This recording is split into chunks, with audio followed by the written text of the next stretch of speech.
Hello అండి, అందరికీ నమస్కారం. సో ఇందాక వీడియోలో చెప్పినట్టయితే మనకైతే నోటిఫికేషన్ అయితే ఫుల్గా అయితే వీడియో అయితే చెప్పడం అయితే జరుగుతుంది.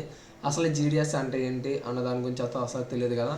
సో ఫస్ట్కి అయితే షెడ్యూల్ 1 అయితే రిలీజ్ అవ్వడం అయితే జరుగుతుంది. ఇది అప్లికేషన్ వచ్చేసి మనకి జనవరి 28వ తారీఖు అయితే నోటిఫికేషన్ అయితే విడుదలైతే జరిగింది. సో రిజిస్ట్రేషన్ అయితే మనకి జనవరి 31వ తారీఖు నుంచి అయితే అవ్వడం అయితే జరిగింది. ప్రాపర్గా అన్నీ అవ్వాలంటే ఫిబ్రవరి 2వ తారీఖు నుంచి అయితే అవ్వడం అయితే జరుగుతుంది. సో అది అప్లికేషన్ ఎలా చేసుకోవాలి ఏంటనేది నెక్స్ట్ వీడియోలో అయితే మీకు చెప్పడం అయితే జరుగుతుంది. సో ఇందులో ఏంటంటే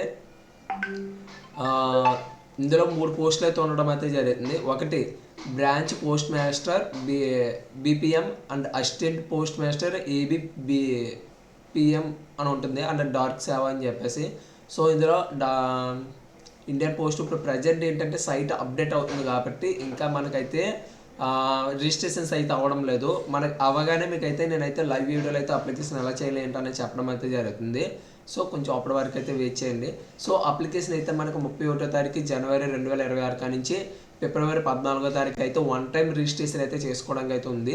అండ్ అప్లికేషన్ సబ్మిషన్ కానీ లేకపోతే పేమెంట్ కానీ చేయడానికి అయితే మనకి ఫిబ్రవరి 2వ తారీఖు నుంచి ఫిబ్రవరి 16వ తారీఖు సాయంత్రం 5 గంటల దాకా అయితే ఉండడం అయితే జరిగింది.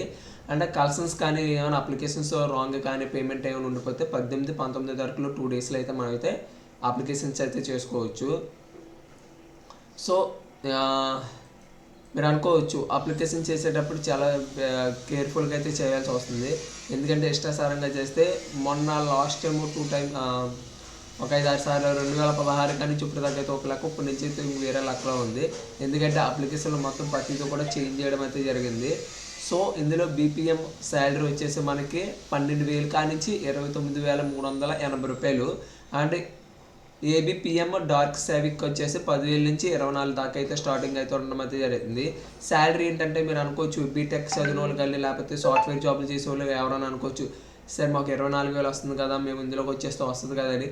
సో ఇందులో ఏంటంటే బేసిక్ వచ్చేసి 10,000 డార్క్ సేవ్ అంటే ఏబిపిఎం, కానీ ఇది సెంట్రల్ గవర్నమెంట్ జాబ్ కాబట్టి మీరు సాఫ్ట్వేర్ జాబ్ కంటే ఇదే బెటర్ అని చెప్పేసి నేను ఆప్షన్ చెప్తాను. తక్కువ శాలరీ అయినా కానీ మీరు చేసుకోవచ్చు. ఓన్లీ 4 అవర్స్ డ్యూటీ అయితే ఉండడం అయితే జరుగుతుంది. ఉన్న రిమైన్ టైం వర్క్ అయితే చేసుకోవచ్చు. మీరైతే ప్రాబ్లం అయితే ఉండడం అయితే ఉండదు. సో ఇది ఏజ్ లిమిట్ వచ్చేసి 18 నుంచి 40 సంవత్సరాల దాకా అయితే ఏజ్ లిమిట్ అయితే ఉండడం అయితే జరిగింది. సో ఇందులో ఎస్సీ/ఎస్టీకి అయితే 5 ఇయర్స్ అంటే 18 నుంచి 45 సంవత్సరాల దాకా, అండ్ ఓబీసీ అయితే 18 నుంచి 43 సంవత్సరాల దాకా ఉండడం అయితే జరిగింది. అండ్ పీడబ్ల్యూ క్యాండిడేట్స్ ఎవరైనా ఉన్నారంటే వాళ్ళకైతే 18 నుంచి 50 సంవత్సరాల దాకా అయితే ఉండడం అయితే జరిగింది. సో దీని క్వాలిఫికేషన్ ఏంటి, కేవలం 10th క్లాస్ మాత్రమే పాస్ అయితే సరిపోతుంది.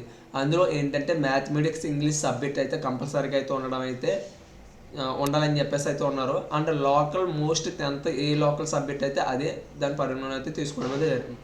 సార్ అరుణాచలం ప్రదేశ్లోనే మనకి లోకల్ ట్రైబల్స్ అయితే లాంగ్వేజ్ అయితే వచ్చి అయితే ఉండాలంట. సో మనం ఏపీ వాళ్ళు కూడా అరుణాచలం పెట్టుకోవడం అయితే జరుగుతుంది. మళ్ళీ అక్కడికి వెళ్ళిన తర్వాత ఇబ్బంది అయితే జరుగుతుంది. గోవా ఒకటి, సిక్కిమ్స్ ఒకటి. సో దీంతోపాటు మనకి అదర్ క్వాలిఫికేషన్ ఏంటంటే కంప్యూటర్ నాలెడ్జింగ్ ఒకటి, and knowledge of the cycling ఒకటి, అండ్ మీనింగ్ లైవ్వుడ్ గురించి అయితే తెలిసి అయితే ఉండడం అయితే జరుగుతుంది. అంటే రిజర్వేషన్ ఉంది కదా సార్ నాకు అని చెప్పేసి అనుకోవచ్చు. ఎస్టీ, బీసీ, ఎస్సీ వాళ్ళకి అయితే రిజర్వేషన్ ఉంది. పక్కాగా క్యాస్ట్ సర్టిఫికేట్ అయితే పక్కాగా అయితే ఉండాలి. లేదనుకుంటే అవదు. ఇదైతే నోటిఫికేషన్ గురించి. దీనికి సంబంధించి మళ్ళీ ఏజ్ రిలాక్సేషన్ వచ్చేసి 1%, 2%, 3% అయితే ఉండడం అయితే జరిగింది. సో మీరు ఆదాయంగా అయితే చూసుకోవచ్చు.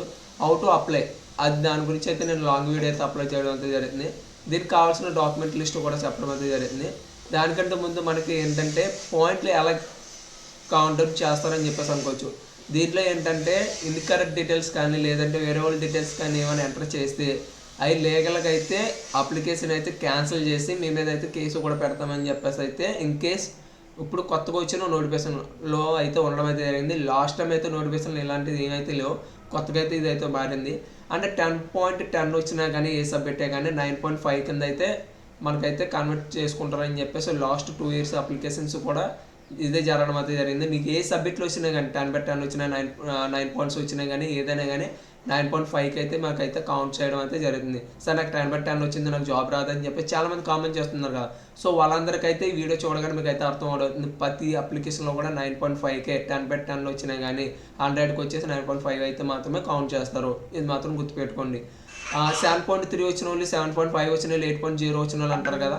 సో మీకు మ్యాథ్స్, ఇంగ్లీషు ఎక్కువ మార్కులు వచ్చే ఉంటాయి అనుకుంటే మీరు అయితే అప్లై చేయండి. అవకాశం ఉంటే వచ్చే అవకాశం ఉంటుంది, లేదంటే లేదు. నేను గత 5 సంవత్సరాలు 7 సంవత్సరాల నుంచి అయితే చూడడం అయితే జరిగింది, కానీ ఒక 3% అయితే రావడం అయితే జాబ్ రావడం అయితే జరిగింది, కానీ ఉన్న వాళ్ళకైతే లేదు. సో వాళ్ళకి ఏంటంటే 10/10 వచ్చినాయి, అప్పుడు అప్లికేషన్ తక్కువ కాబట్టి వచ్చినాయి. ఇప్పుడు 10/10 లాస్ట్ టైం అయితే 50 మందికి అయితే అప్లై చేయడం అయితే జరిగింది. సో అందులో కేవలం ఒక్కరికి కూడా సెలెక్ట్ అయితే అవడం అయితే జరగలేదు. ఇందువల్ల ఎక్కువ కాంపిటీషన్ అయితే ఉండడం అయితే జరిగింది. సో మీరు లేదు 100 రూపాయలకి అయితే పోతుంది పెట్టుకోవచ్చు అనుకుంటే మీ ఇష్టం, మీరైతే పెట్టుకోవచ్చు, దానికైతే అభ్యంతరం ఏం లేదు. నేనేంటంటే నా చెప్పిన వరకు నేను గైడెన్స్ అయితే ఇవ్వగలను. సో పోస్టులు లిస్ట్ వచ్చిన తర్వాత ఎక్కడెక్కడ పోస్టులు పెట్టుకోవాలి ఏంటంటే ప్రిఫరెన్స్ గురించి కూడా అయితే చెప్పడం అయితే జరిగింది. సో మోస్ట్ మనకి ఏమేమి కావాలనుకుంటే 10th క్లాస్ మార్క్ లిస్ట్ కావాలి, అండ్ ఐడెంటిఫై అంటే ఆధార్ కార్డ్ కావాలి, క్యాస్ట్ సర్టిఫికేట్ కావాలి. ఒకవేళ ఓసీ వాళ్ళు అయితే ఈడబ్ల్యూఎస్ అండ్ బీసీ వాళ్ళు అయితే ఓబీసీ సర్టిఫికేట్ అయితే కావాలి. అంటే డేట్ ఆఫ్ బర్త్ ప్రూఫ్కి అయితే 10th క్లాస్ మార్క్ లిస్ట్ అయితే సరిపోతుంది. ఇంకా ఇది ఎగ్జామ్ ఫీజు వచ్చేసి 100 రూపీస్ అయితే ఉండడం అయితే జరిగిందండి. And female and SC ST category PW వాళ్ళకి అయితే అప్లికేషన్ అయితే ఫీజు అయితే లేదు, 0. సో అప్లై చేసినందుకు మీ సేవా సెంటర్లో ఎవరికైనా ఇవ్వాలనుకుంటే మీరు 100 రూపీస్ అలా ఛార్జ్ చేయడం అయితే జరుగుతుంది బయట. సో మీరు ఏంటంటే ఒక్కొక్కరు మేము ఓన్గా చేసుకోవచ్చు కదా సార్ అప్లికేషన్ అనుకుంటారు. సో అక్కడే పప్పులు కాల్ వేసినట్టు అవుతుంది, ఎందుకంటే రాంగ్ అప్లికేషన్ పెట్టుకుంటారు. మళ్ళీ కలెక్షన్ చేసేటప్పుడు ప్రతిదీ కూడా డబ్బులు కట్టాల్సి అయితే వస్తుంది, ఎందుకంటే ప్రతిదీ కూడా అయితే. ఇంకా మీకు ఏమైనా డౌట్లు ఉంటే కామెంట్ రూపంలో అడగండి, నేనైతే ఆన్సర్ ఇవ్వడానికి అయితే జరుగుతుంది. ఒక థ్యాంక్ యూ అండి.